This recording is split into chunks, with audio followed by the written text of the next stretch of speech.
Hi there, and welcome on the journey to transform culture. I'm Steve, and I'll be your guide.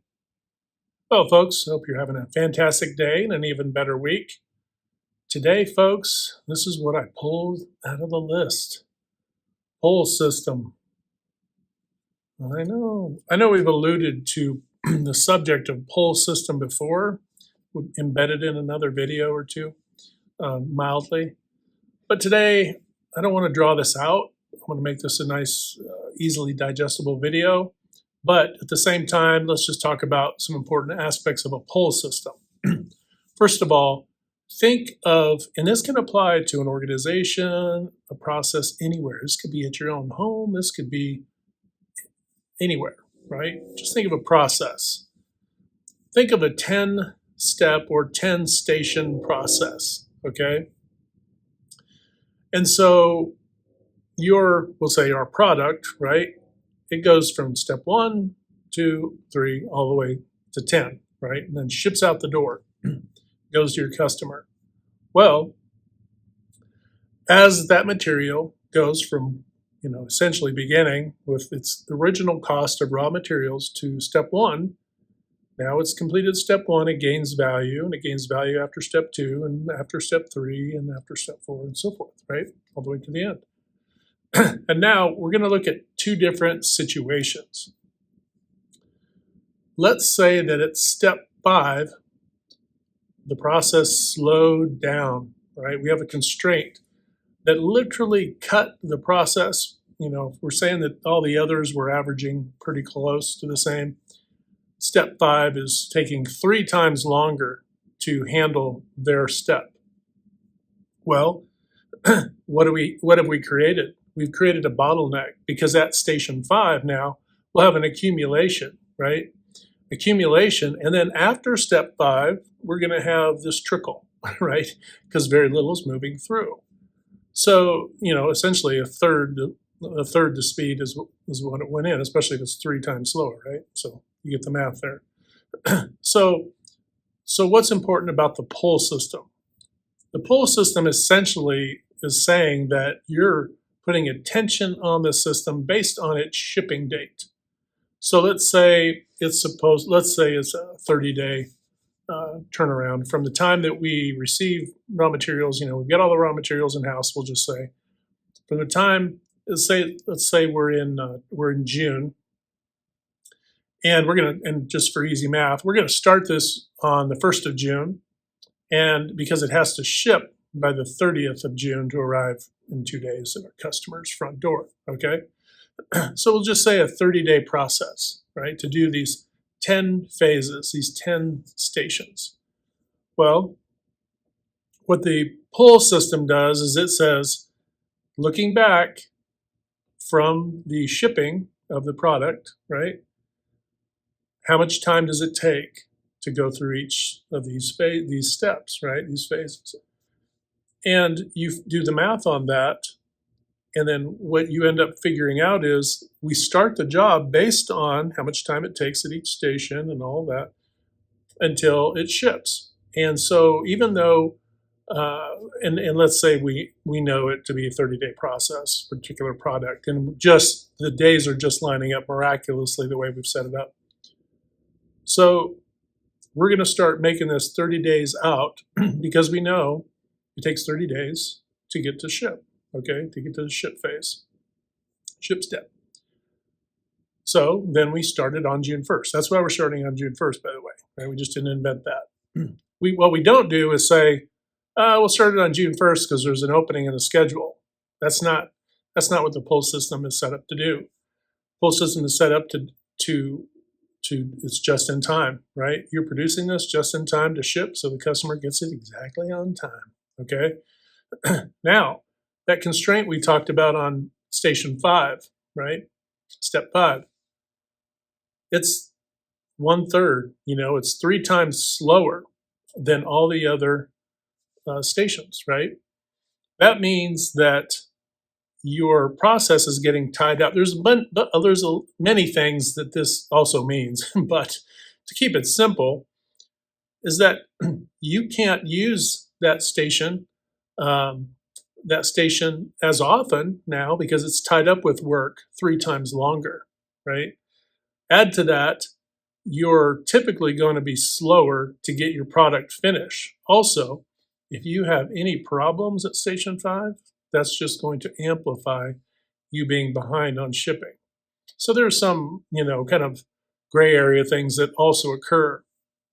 But with the pull system, what we want to do, and this is what I suggest, is that you start at the end of your process. Even though Station 5 is the slow one, we want to start at Station 10, okay? We want to make sure, we'll say that Station 10 is quality inspection, right? We want to make sure that the quality team can handle the load as it's coming through. And then once we've established that's appropriate, and then we go backwards to 9, and then we go backwards to 8. Now I'm talking about the improvement of it first, and then I'll kind of jump into the communication of it, and then 7, and then we want to make sure that we're good because if we unleash Station 5 too quickly, we could potentially overload the other stations. We could throw the whole process off kilter. Now, I've seen those who don't really care. They're like, nope, make it as fast as the others or faster, right? Make it as efficient and as effective as the others and just do it. You can, but I suggest starting at the end of your process and working back, especially if you're dealing with a site where you've got a lot of moving parts. We're just using 10 steps. This could be a 50-step thing, right? This could be a 50-station situation. So you can see how complex this can become. Work from the end backwards. Okay. Why do I say that? Because we also want to see, even though it's in our systems, oftentimes when the ship dates are and that sort of thing, and there's typically somebody, an operations person, who's kind of keeping tabs on where things are, sometimes it can slip through the cracks, especially if something goes sideways in the process. But if our shipping folks are communicating with 10, 9, 8, and then 10, station 10, step 10 is communicating with 9, and 9 with 8, sometimes more, right? Because you want folks to be communicating all the way back through. This ensures that we stay on task. Everybody is being pulled by the next station or next step in line, right? That's what you want. You want to feel that obligation to be able to move the work and keep it flowing at a nice fluid and expedited pace. We don't want to sacrifice quality for speed. We want to make sure we get both. There isn't an either or. We may have to improve how we do the work to get there, but there isn't a trade-off. If there's a perceived trade-off, that means we're not as good as we think we are at each of our production stations, right?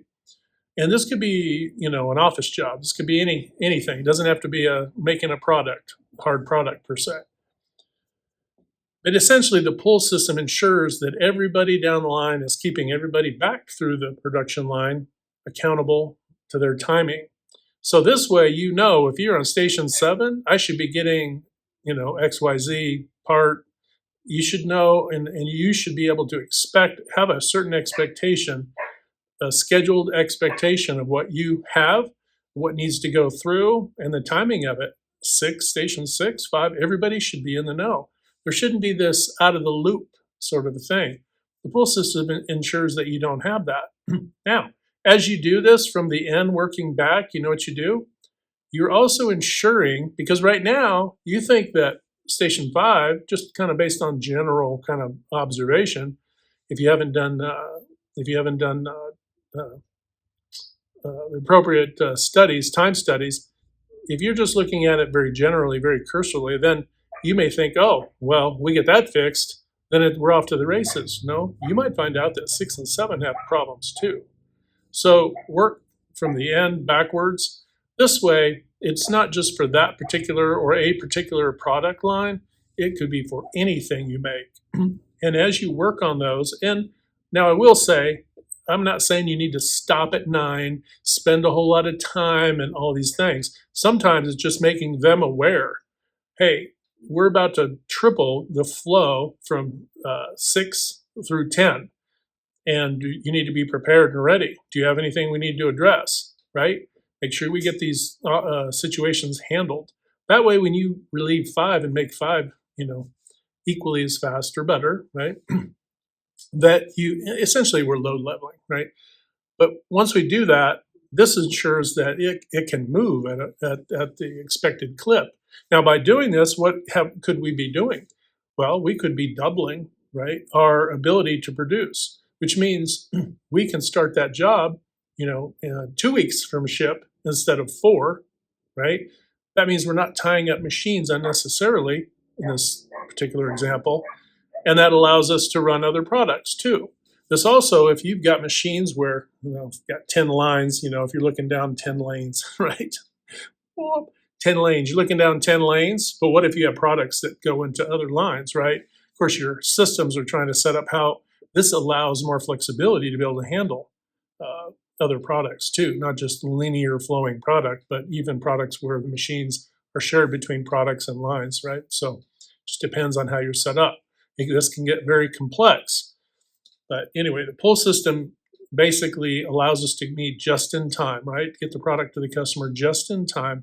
This way, we're not just making things. The other part of this too is if you just say, well, we're going to start it a month out because it takes us about 3.5 weeks, or maybe it takes you 3, whatever. But we've got time, we can run it now. And you do?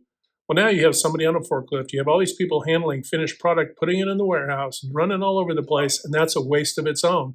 Why is that? Because you're going to have to keep track of it, and then eventually you're going to have to go get it to go ship it. In this case, when we produced it to ship it. And as that goes, then we're out of the woods. We've got it sent into the customer. This keeps everybody kind of, on task and rocking and rolling. Turn up the radio and have a great time. Make your product, right? or do the steps in your process if you're dealing with more, say, software, or you're doing something more office related, admin related. But the concept still applies. Where's the bottleneck in your process? Tackle that. And then that frees up the logjam, and then everything moves much more smoothly and allows you to meet your customers' requirements. Hopefully that makes sense. All right, folks. Remember, hit that good green domino 3 to 5 times a day to uplift, motivate, inspire, and just encourage folks. And when you do that, not only are we helping to improve culture, but we're also improving our own lives at the same time. And that's an important thing. Don't take it for granted. All right, folks, have a great day. Hit like, share, and subscribe. And until next time, we'll talk to you later.